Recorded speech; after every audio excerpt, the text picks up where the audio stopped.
Hi, so my name is Katie Ziskind. I'm a licensed marriage and family therapist in Niantic, Connecticut. And in this video today, I wanted to get outside, just get a little vitamin D, some sunlight, balance out that mood. So this morning I took a CPR training. It's always a fun little refresher. But it made me get really grateful that I haven't had to use my training and I haven't been put in a situation where I really, needed to save someone's life. But just to begin this video, if you're not up to your CPR training, even if you're just, going about your day, don't think you would ever use it, just always go get a little refresher. Your community center will often have them, but you never know. You could save a friend's life. You just never know. If someone could choke on their steak at dinner or something. So it just made me get really grateful, and I wanted to do a video about some coping skills. So I wanted to kind of go through, hi Lynn, how's it going? Because one of the unique things that I offer in my practice is experiential therapy. So it's integrating art, yoga, music, and outdoor therapy with talk counseling. So talk counseling can be really helpful, but sometimes we're just not in a place to talk. We have too many feelings, we're feeling overwhelmed, and we also may not even know what we want to say. We've been maybe saying things with anger that we don't really mean. So some coping skills experientially are to get outside. So if you're feeling upset, if you're feeling angry, overwhelmed, see if you can get out of your office. Take a 10-minute break, go for a walk around the block. Notice some things around you. Hi Ashley, how's it going? So if you're, in an office, or if you're in a bedroom yelling with your partner in a marriage conflict, change your space. Get out into a new location. If there's a state park, if there's a beach nearby and it's winter, just go for a walk by the beach. The sounds of the waves, the smell of the seaweed, the scent of that salty ocean air will actually start to change your mood. You'll get more clear in your thoughts, and you'll also be able to identify what feelings are beneath the anger, because so often, hi Carolyn, thanks for jumping in on Facebook. Oh, thanks Lynn. Great comment. Lynn says, yes, getting out in the fresh air is so powerful, and it's true. It changes your mood.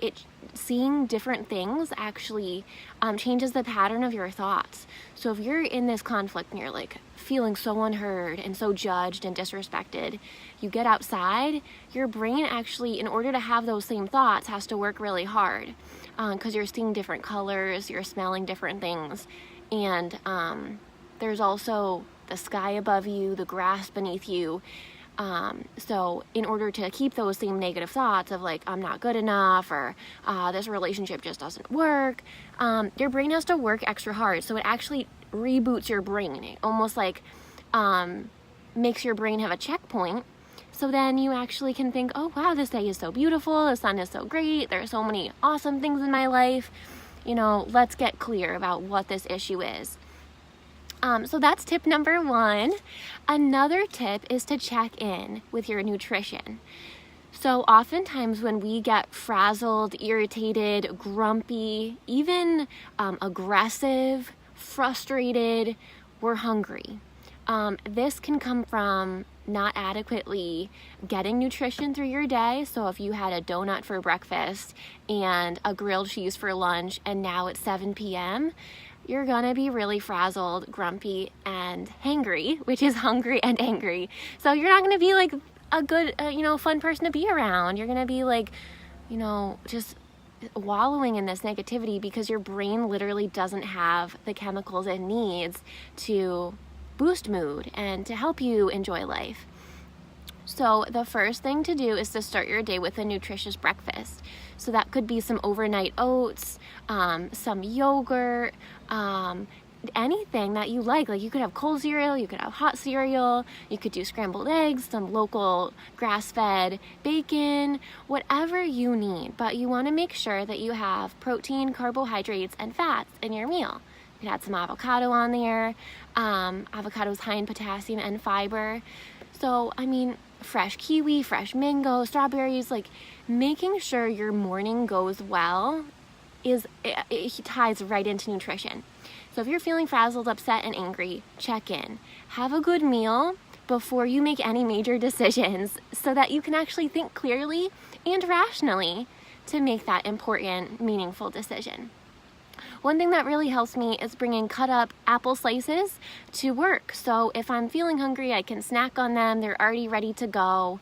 I don't have like apple juicing out of my mouth. It's just a nice snack. Or you can also bring different, like if you like crackers, you could bring some Triscuits on the healthier side, a little more fiber, whole grain. There are tons of things, but to always make sure that you have food for yourself. Otherwise, it will be an endless game of trying to get on top of your mental health and feeling good. And that also ties into body image. Like, food's our most intimate relationship. It's how we love ourselves. It's how we meet the world. It also can hold a lot. Like, if we didn't get love or nurturing as a child, you may have developed food restricting or overeating issues where there's a shame and guilt process. So from today, I want to encourage you and motivate you to practice loving yourself through your nutrition. Food isn't just physical. You're taking in the energy of that apple, of like the person down in Peru that grew that apple, and their energy from picking that apple, their fingerprints, then that apple gets shipped over to California, and someone on a truck, the energy of that trucker drove that apple, for instance, to Connecticut, to the Stop and Shop. All those people unpacking the boxes, laying the apples nicely so that they're glistening with light in the food store. All of that energy is in your single bite of food. So it's really important to take a moment to pause, to get grateful, to honor that your meal it wouldn't serve the food if you ate it rushed. It would serve you and the food to just eat in a calm way, filled with gratitude. So just know you're doing so much more than just feeding yourself physically. One last coping skill today is to check in with yourself throughout the day.